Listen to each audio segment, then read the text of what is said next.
ça va, je reviens d'un petit séjour à la piscine. Et vous? J'ai passé le week-end dans un super marais très confortable. Je recommande 5 étoiles sur TripAdvisor. Bref, même si nous savons pertinemment toi et moi que je suis quelqu'un de très drôle, on va arrêter les blagues sur mon état actuel.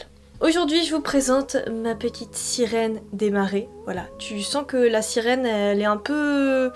Il lui arrivait des trucs pas nets quoi. Tout d'abord, j'espère que ce look vous plaît. Si c'est le cas, n'hésitez pas à laisser un petit pouce bleu, un petit commentaire d'encouragement et à surtout partager mon travail. Ça m'aide énormément et ça me fait très plaisir. Pour la première fois sur ma chaîne, je ne vais pas me maquiller toute seule. Oui, je me suis dit, vu que la prothèse est jolie, vu que l'idée est cool, j'ai proposé à une de mes copines, Mathilde, de venir m'assister sur ce make-up. Malheureusement, on est un petit peu trop gentils, on a joué à un jeu de société avec Artem et du coup on a pris 1 heure de retard. Malheureusement, on n'a pas pu finir le make-up ensemble, mais en tout cas, gros merci à elle et je vous mettrai son Instagram, tout ce qu'il faut savoir sur elle en barre d'infos et même je l'afficherai à l'écran. Est-ce que t'es prêt pour ce tuto diabolique? Moi, totalement. C'est parti! Je te présente Mathilde et ça, c'est nos Instagram, donc n'hésite pas à nous rejoindre. Étant donné qu'on va appliquer une prothèse qui prendra une grande partie de mon visage, je préfère quand même coller mes sourcils vers le haut. En fait, je vais juste les plaquer, comme ça va être plus facile pour moi, pour le démaquillage, et puis même c'est plus agréable. Pour ça, j'utilise un stick de colle transparente que tu peux trouver sur Amazon. La colle est violette et après elle devient transparente quand elle est sèche et tu rajoutes autant de couches que tu veux pour solidifier tes sourcils. Attention, même si c'est pas une colle pour les maquillages, ça reste une colle pour enfants et il n'y a aucun risque. La grande majorité des drag queens collent leurs sourcils avec cette colle. Étant donné que je pars sur un maquillage effets spéciaux, je vais quand même appliquer une base, mais elle va être différente des autres fois. Je vais prendre ma Derma Shield, qui est une mousse exprès pour créer une barrière hydratante et bien protéger ta peau. Elle coûte cher certes, mais je trouve qu'il y a vraiment une grande efficacité. Pour la prothèse, j'en ai pris une générique, c'est-à-dire que j'ai acheté et non fabriqué moi-même. Elle est en mousse de latex, pas en latex, en mousse de latex, et je l'ai achetée aux États-Unis. Faites gaffe parce que entre l'achat de la prothèse, entre les frais de douane, tout ça, c'est une horreur, ça revient à un prix dingue. Mathilde va venir m'aider à coller certains bords où j'ai pas trop de visibilité dessus. La meilleure colle et la colle de base pour coller les prothèses, ça reste la Prozed qui est une colle de contact, c'est-à-dire que tu colles d'abord ta peau et ensuite la prothèse, t'attends que ça sèche et tu colles les parties 1 et 2. Après pour les vidéos, j'utilise une colle à silicone parce qu'en fait elle tient très bien et en plus de ça elle se démaquille mieux donc c'est beaucoup plus simple pour moi. Et non, on n'utilise pas de spirit gum pour coller des prothèses, la spirit gum c'est une colle à postiche, tu peux coller des perruques, justement des postiches, des fausses moustaches, des faux sourcils, des faux poils, mais pas des prothèses. Tu peux toujours tenter le coup, hein, rien ne t'en empêche, mais bon, si la colle s'appelle colle à postiche, c'est qu'il y a une raison. Une fois que ma prothèse est bien appliquée, attention c'est vraiment 70% voire 80% du travail parce que si tu fais des grosses erreurs, si tu fais ça comme un souillon, après pour rattraper ça, ça va te prendre plus de temps qu'autre chose et puis qui te dit que tu vas y arriver. Pour bien fondre les bords de la prothèse, j'utilise de la Prozed Cream qui est tout simplement de la colle Prozed version crème. Je la dépose sur mes bords et parfois je la travaille un petit peu mieux si je vois que des raccords sont un peu à modifier. La Prozed Cream va sécher mais va continuer d'avoir un aspect collant, c'est pour ça que je vais venir retirer le collant avec une poudre RCMA qui est une poudre libre fine que tu dois absolument avoir dans ta collection. Normalement, quand tu fais des maquillages effets spéciaux qui doivent tenir toute la journée, tu crées un Pax qui est une base de maquillage à base de colle pour vraiment que ça tienne. Mais bon, là, je sais que je vais me démaquiller par la suite, donc ce que je vais faire, je vais prendre tout simplement un fard à l'eau, ni trop foncé, ni trop clair, vraiment quelque chose que tu pourras modifier par la suite. J'applique donc ce fard à eau sur la prothèse, sur mon front, j'oublie pas les racines de mes cheveux, mes épaules, tout ce qui va être visible à la caméra pour que ce soit crédible. Sache juste qu'après avoir appliqué la poudre, j'ai retiré l'excédent de poudre avec une petite éponge imbibée d'eau. Comme ça après quand je rajoute le fard à eau, ça fait pas des croûtes bizarres. Une fois que mon teint est uniforme, après c'est vrai qu'il y a des zones sur lesquelles le fard à eau va pas forcément prendre, mais c'est pas grave, sinon on va jamais avancer. Je vais tout simplement créer de la texture avec un premier vert qui est un fard à alcool de ma palette Necromania qui vient de chez Skin Illustrator. Un fard à alcool c'est très bizarre parce que c'est vraiment sec. Et en fait la seule manière de l'activer c'est avec de l'alcool 70 jusqu'à 99 degrés. Je crée donc une petite première texture avec un pinceau et je viens faire voilà, des petits grains en tapotant. Je t'avoue que je vais commencer à galérer un peu à t'expliquer ce que je fais à l'écran, donc je te laisse vraiment regarder. La seule chose qu'il y a à retenir, c'est qu'il faut quand même travailler de manière uniforme et oublier très peu de zones.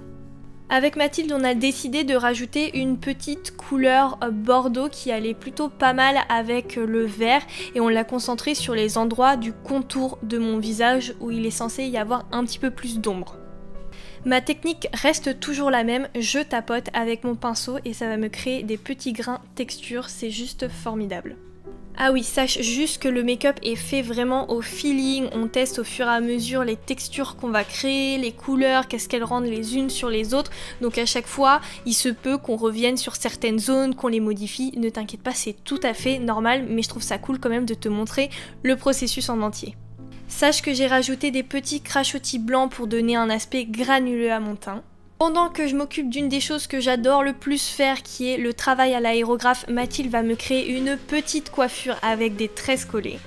Tout le matériel effets spéciaux que j'utilise est disponible sur Amazon, t'as juste à cliquer dans le lien dans la description vitrine Amazon et j'ai tout répertorié, t'as juste à aller dans SFX. Le produit que j'utilise dans mon aérographe, c'est tout simplement un fard à alcool que j'ai énormément dilué à l'alcool. Pour me projeter encore plus dans le maquillage, je pense qu'il est temps pour moi de passer au maquillage des yeux avec une palette de fard gras qui vient de chez Ben Nye. Je la recommande à 1000%, ça fait 3-4 ans que je l'ai maintenant et les fards ne sont toujours pas secs, ils sont toujours aussi pigmentés et en plus de ça, ils se travaillent super bien. Je viens tout simplement maquiller le contour de mes yeux, le contour de mes cornes qui poussent et un petit peu mes ombres, comme ça rajoute un petit peu plus de couleur.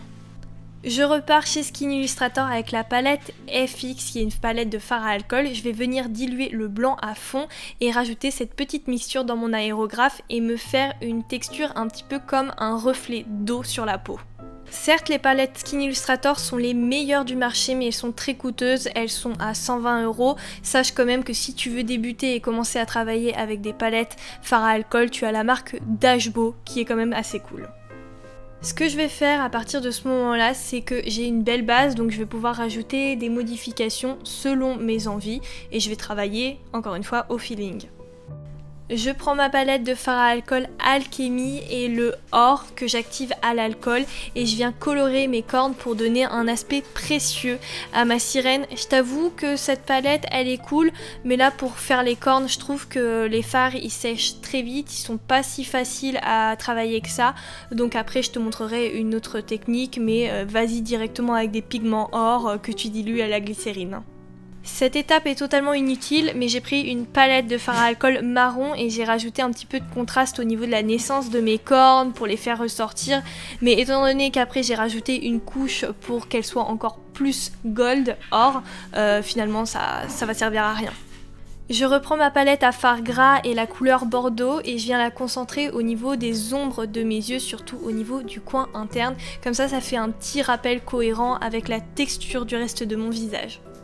C'est à partir de ce moment-là que j'ai bien visualisé le rendu du personnage que je voulais à la fin. C'est pour ça qu'en plus de la texture, j'ai décidé d'ajouter des petits motifs au niveau de mon front. Et c'est également à ce moment-là que j'ai dû dire au revoir à Mathilde parce qu'elle devait prendre son train. Je la remercie fortement car grâce à elle, j'ai pu gagner pas mal de temps. J'en profite pour tester la nouvelle palette X Revolution, la X Envy palette. Oui, je sais, à l'heure où je te parle, on est en octobre. Moi, quand je fais ma voix off, nous sommes le 8 août, donc pour moi, elle est nouvelle. Et je viens prendre une teinte verte et je rajoute des tons colorés à mon regard. Le but est juste de rajouter des nuances de verte parce que je trouvais que ça manquait un petit peu de couleur. Et surtout, le but c'est de ne pas faire un maquillage trop prononcé dans le sens un cut crease, un semi-cut crease, un halo eyes. En fait, ça peut décrédibiliser mon personnage et c'est vraiment pas le but. J'en profite également pour rajouter des petites nuances de vert à droite à gauche au niveau de mon teint et de mes ombres. Je fais de même avec la teinte bordeaux que je viens mettre au niveau du milieu de mon front. Attention, en petite quantité. Et le but, c'est vraiment de surtout pas recouvrir la texture qu'on a fait dès le début. Pour éviter que mon fard gras au niveau de mes yeux se déplace, je viens le poudrer avec un fard vert de la même couleur. Et au niveau du coin interne, je fais pareil avec le bordeaux que j'ai utilisé à l'étape précédente. Toujours dans un souci de crédibilité, il est hors de question que je mette du rouge à lèvres, je vais tout simplement fondre ma bouche à mon make-up en rajoutant du fard gras de tout à l'heure. Je trouvais l'or de mes cornes assez fade, donc j'ai décidé de repasser dessus avec des pigments or que tu mélanges tout simplement à de la glycérine ou à du Duraline ou à du mélangeur liquide que les marques font. Mais sache que la glycérine c'est exactement la même chose sauf que c'est 10 fois moins cher. Je déborde un peu au niveau de mes contours avec mon pinceau à texture et je viens amplifier les côtés or. J'ai pris les lentilles Exorcist de chez Fashion Lentilles. Avec le code INDIE25, tu as toujours moins 25% sur le site et ça depuis quand même 4 ans maintenant. Oui, c'est comme ça, mais je préfère poser mes lentilles avec une ventouse. Ça, c'était un petit peu mon caprice de star, mais je voulais absolument rajouter de la texture, tu sais, encore un petit peu comme des reflets d'eau. J'ai pris un autre aérographe beaucoup plus fin et un fard à alcool déjà dilué de chez Temptu et j'ai fait les textures que je souhaitais. Comme ça, je trouve que ça rajoute un petit peu plus de vie à mon personnage, comme si sa peau était un peu plus transparente et j'adore le résultat final. Encore une fois, j'adore travailler avec l'aérographe, mais c'est pas parce que je fais quelque chose à l'aérographe que c'est infaisable au pinceau. C'est juste pas le même temps, c'est pas les mêmes techniques, voilà, mais le rendu peut être le même. Je rajoute cette fois-ci une nuance de vert avec un produit aérographe de chez Make Up Forever. Rapport quantité qualité-prix, c'est juste génial. Au début, j'étais pas forcément sûre de cette étape, mais je voulais vraiment quand même quelque chose qui aille avec la couleur de mes lentilles qui sont assez particulières et je voulais vraiment mettre justement la couleur verte en valeur. Je rajoute un petit peu de mousse à droite, à gauche de mon visage que je colle avec de la Pro Z. Je crois que j'avais trouvé un petit sachet de mousse à la foire fouille pendant la période de Noël de l'année dernière. Donc voilà, 1 an plus tard, ça me sert enfin. Hors caméra, je suis allée faire mes raccords cheveux, c'est-à-dire que j'ai mouillé ma frange parce que ma créature est une créature marine. Et pour finaliser mon personnage, je rajoute un petit peu de noir à l'aide d'un rouge à lèvres noir au centre de ma bouche. J'espère que ce nouveau make-up de ma série Halloween te plaît autant que moi. Si c'est le cas, n'hésite vraiment pas à partager mon travail, toujours le petit pouce bleu, le commentaire d'encouragement.